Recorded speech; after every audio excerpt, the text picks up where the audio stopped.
Hello and welcome back to the channel, guys. Today is going to be a pretty chill video, so to speak. We're going to be recapping our trip to Japan and kind of giving my thoughts and review on it. So if you guys didn't know, at the time of recording this video, we were in Japan, I think about 3-4 weeks ago, and I had posted a lot of pictures and stuff over to my Instagram. Shout out, little plug here, at Q Media, to follow my Instagram. Just kind of highlighting some of the things that I took pictures of in Japan.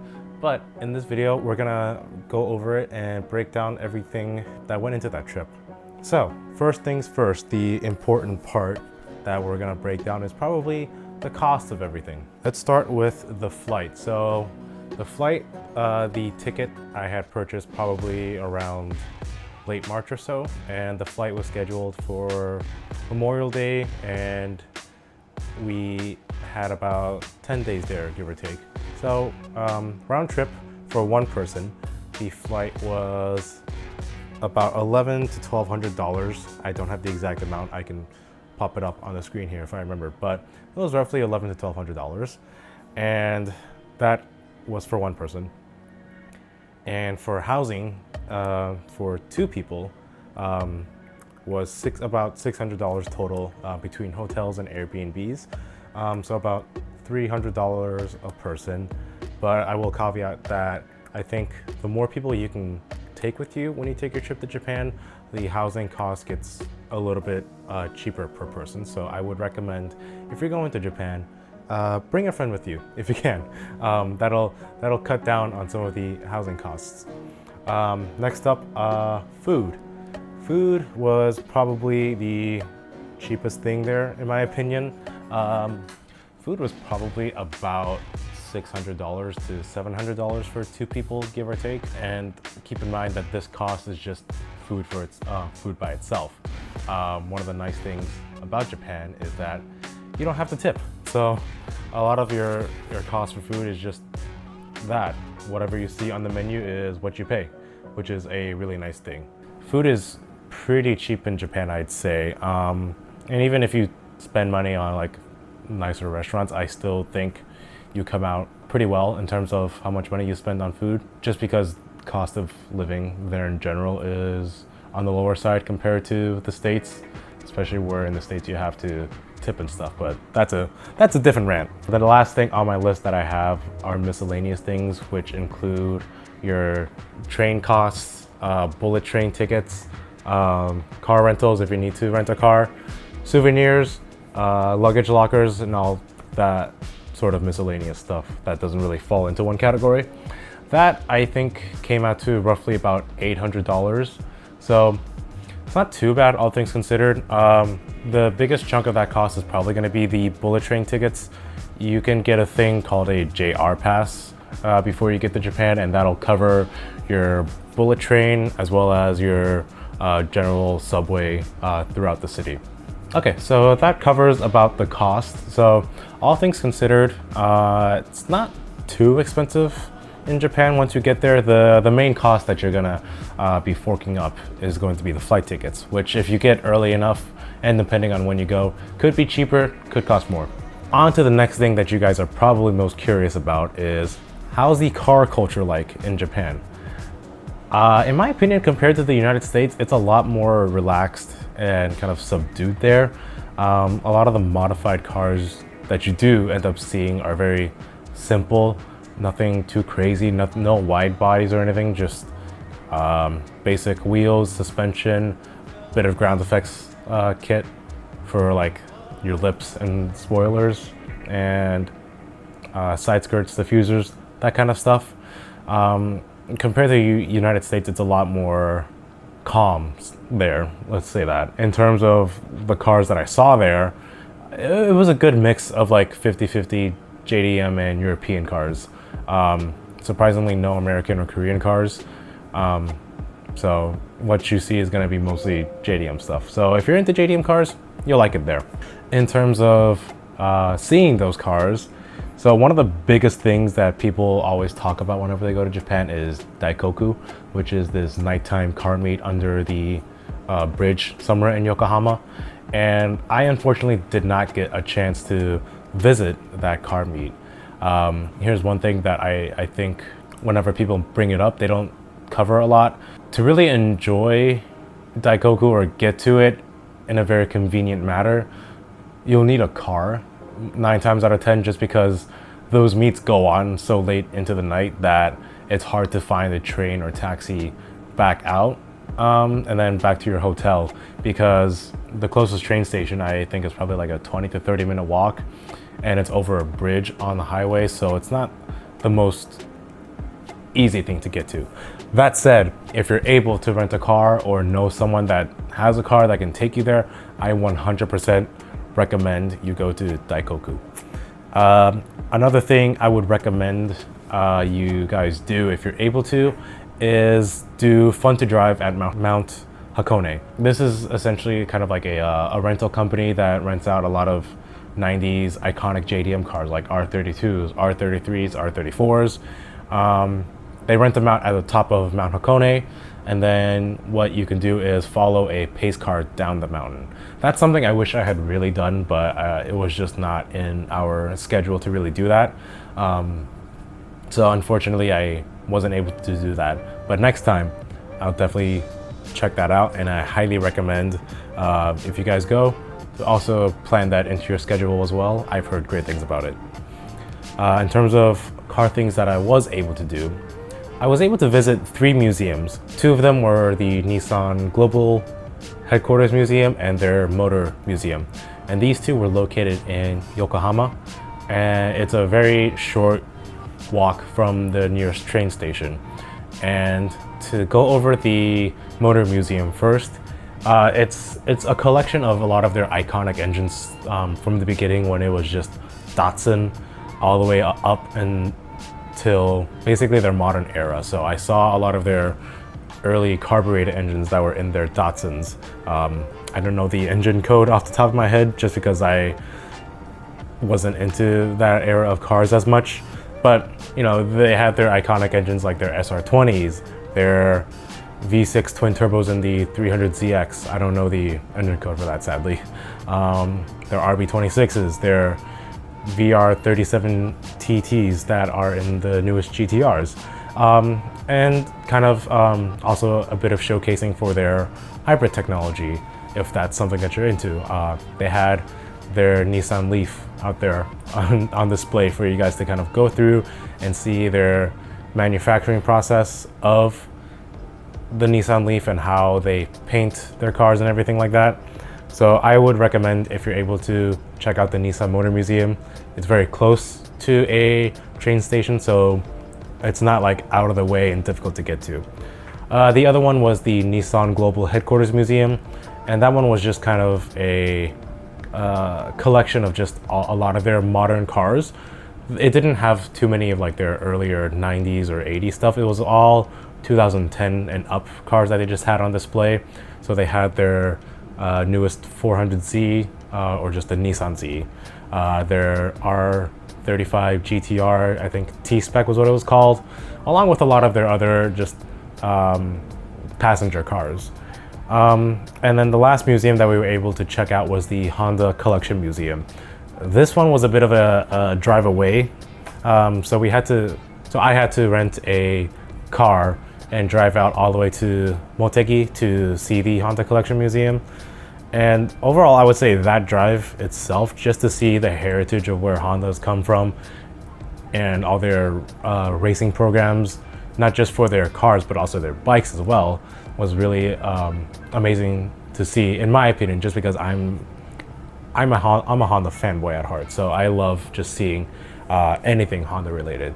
So yeah, they had a lot of their, basically from the start when it was just Honda by himself, how he started up the company, and then all the way up until the early 2000s was what their museum really showcased. The newest car there that I saw was probably their DC2 Integra. So it's a lot of iconic JDM cars from my childhood. in my opinion. Nothing new in their 2000s to 2010s, like no new Type R, no FD2 Type R, sadly. But still, you get to see a lot of their history, not just on the cars as well, but on their motorcycles as well, if you're into motorcycles. I also visited that site. I wasn't too familiar with motorcycles, so I wasn't able to appreciate it as much, but still just being able to see it, in my opinion, highly recommend if you're able to check out those 3 museums. Those are located around the Tokyo area. Speaking of visiting the Honda Collection Museum, we had to rent a car to get there. And the car rental process is very easy, surprisingly. So before we got to Japan, I had to get a international driver's permit, which you can get for like $30 at your local AAA, and it takes like 20 minutes. And bam, you're able to just go ahead and rent a car out in Japan. So very easy process. When you get your car, I rented my car through the Toyota rent-a-car company, and I drove a Toyota Yaris, which, side note, love that car. It's like the cheapest thing that you could drive, but it's so small and it's just so practical. It was a great car. But the rental itself was probably about $80 for the whole day. And then with gas and your toll cards, that's probably gonna be another $80 to $100 on top of that. So all in for one day, it was about $180 to rent a car. Driving the car itself, I had thought being on the right-hand side, driving it was gonna be difficult, but surprisingly, it's really not that challenging. And the drivers there are just very polite and patient. So, you know, if you're a little bit lost, people will still honk at you, but they're not gonna be like laying into the horn like some people would be here in the United States. They're still very understanding. So overall, if you need to drive in Japan, it's not too terrible. Or I highly recommend it, to bring a USB cable with you, just because most of the rentals should have Apple CarPlay or Android Auto. So that will help with navigating around Japan. But yeah, that's kind of the car culture in Japan. I'm sure that's probably what most of you are interested in. So the next few sections here are just going to be kind of the trip overall. So, you know, if that's all that you're interested in, you can go, feel free to click away from this video now. But let's get into just kind of the food that we ate. I'm gonna be tossing up pictures of the food that we ate here, but all things, it was just very delicious and cheap and plentiful options. You know, the restaurants, the menus, even though they're in Japanese, if you ask your server what certain things are, they'll be very kind and explain what each option is. So, you know, you don't have to be too intimidated or confused about what you're getting for food. If you don't want to go into a restaurant, 7-Eleven, Family Mart, the convenience stores, plenty of options. Honestly, I could have just lived off of convenience store food for the entire trip if I had to, just because it's the 7-Elevens in Japan are a whole different world compared to here in the States. They're just, it's just different. So yeah, food was cheap. If you guys are able to go to Kyoto, highly recommend getting something matcha related, just because Kyoto is kind of known for that, for their matcha. And then if you go to Osaka, I highly recommend getting takoyaki, which are these octopus balls. It's kind of just octopus filled with breading around them. And if you guys don't like that, there's plenty of like street food options, because that's kind of what that city is really known for. But yeah, and then in Tokyo, plenty of cafes and just restaurants in general. So you'll have plenty of options there, and they're all relatively cheap. Again, I'm gonna toss up a bunch of pictures of all the food that I ate.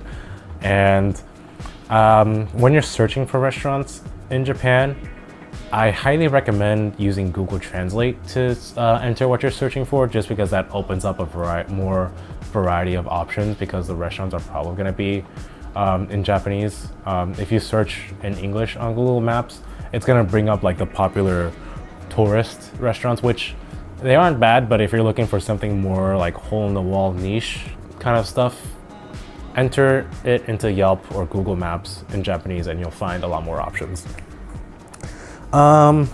Let's see. General things to keep in mind when you're in Japan. When you get there, I highly recommend, if your phone carrier has it, to get an international data plan. That way you're just not stuck there without internet trying to figure out where you're going. And if your carrier doesn't allow it, they also have mobile kind of Wi-Fi SIM cards that you can purchase at the airport. So, you know, it's not, you're not left without options if you forget. Keep in mind, you're probably going to be doing a lot of walking in Japan. So bring comfortable shoes, bring water with you, and then bring a backpack or tote bag with you, just to carry things with you if you go shopping or you have trash with you, because in Japan they don't really have trash cans that you can toss things away easily. So bring a bag with you and just keep it with you. When you land at the airport,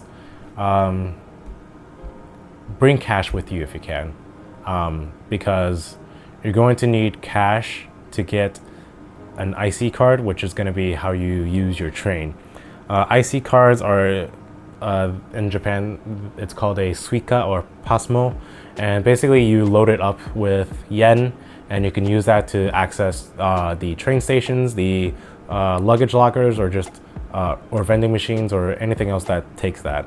And to refill those cards, you used to be able to just do it on like Apple Pay and use your credit card to load it, but I wasn't able to, so I had to convert some US dollars to yen, which you can do at the airport. And thankfully the exchange rate that I got for the US dollar to yen was very favorable. There weren't too many fees or anything.